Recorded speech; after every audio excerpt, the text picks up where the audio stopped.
Heirang Leirang channel na mayamgidamakta pujarakliba atoppa leibaksingi Phungga Wari Masana Masa Chaba Thaina mamangaida chahi kayagi mamangda Bharat Barsada ningthau ama palami Hairiba ningthau asi angakpani Magumba ningthau amata leibak kayada thengnadribani Mahak hek poklakpadagi siraba phawbada atopada dan tauba mibu pija pithakpa tauba amatasu taude masana masabu yamna wangna khanjaba aina ningthauni pumnamaktagi athoibani karigumba anauba aru ahen fijet leiteng sana thaknaba potlam hiram khudingmakta aigi oifam thoi aitagini haina khanba ningthauni Laibaki ningthau ama oina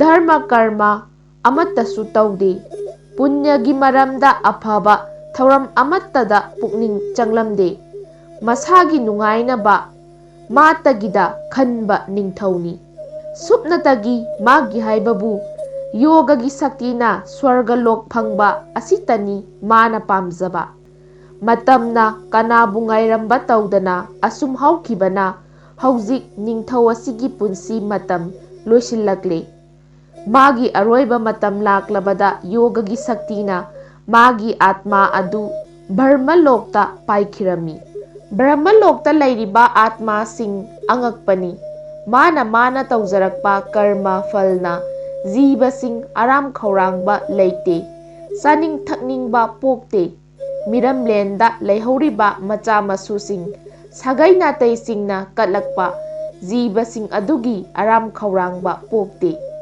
Brahmaloki jiba sing adu Brahmadevana ngak senduna ingna chikna santi oina leirami angakpani Brahmalok phanglaba ningthau asidi atma ataiga manadre madi aram khaurangba poktuna madi khangba yamna warami chaning thakningbana leitafam leitre awaba ama oirakle Atma mayambu senariba Brahmadevagi manai singna magi awaba matawadu yengba ngamlaktraduna pumnamaki mapu oiriba Brahmadev Brahmagi maphamda wakat pirami taibang panbada ningthawoina palamba adugi atmana swarga lokta aram khaurangba pokliba adugi maram sing Brahma masamakna kupna thijilami Miramlenda mahakna taukiba karma adugi mahai mana phangjaba tarami ningthau adugi atmana Brahmadevagi maphamda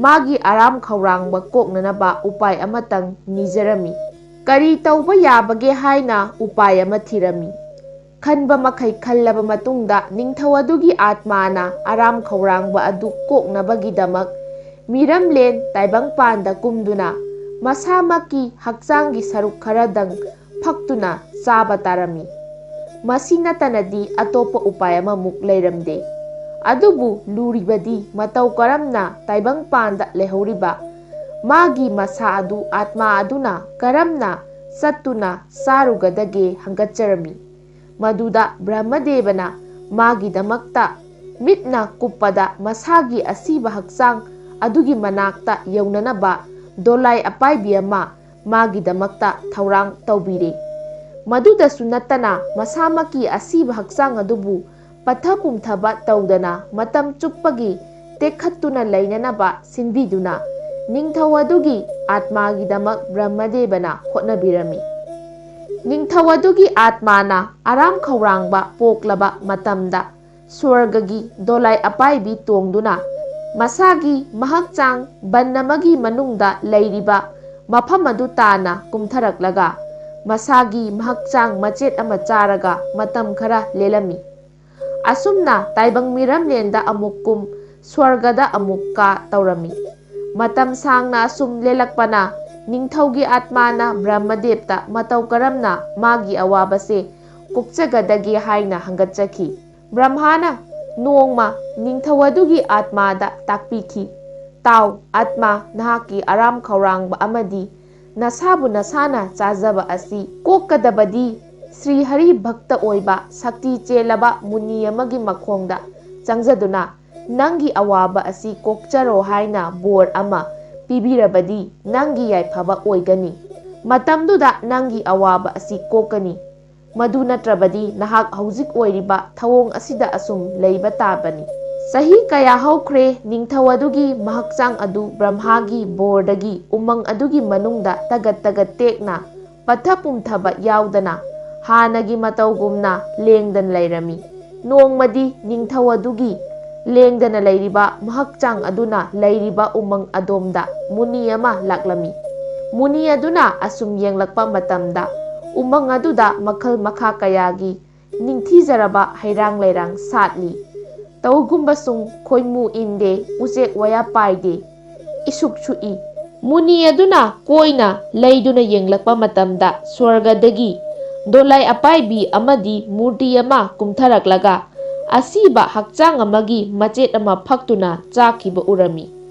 Madudagi murti aduna leina kongyeng yenglami. Hairiba matam asida muni adu panglap laptana tauriba thawongsing adu yenglami. Muni adugi manakta atma aduna sangsillaktuna kurumjari munide. Nanaygi awabase amukta kokpiramu.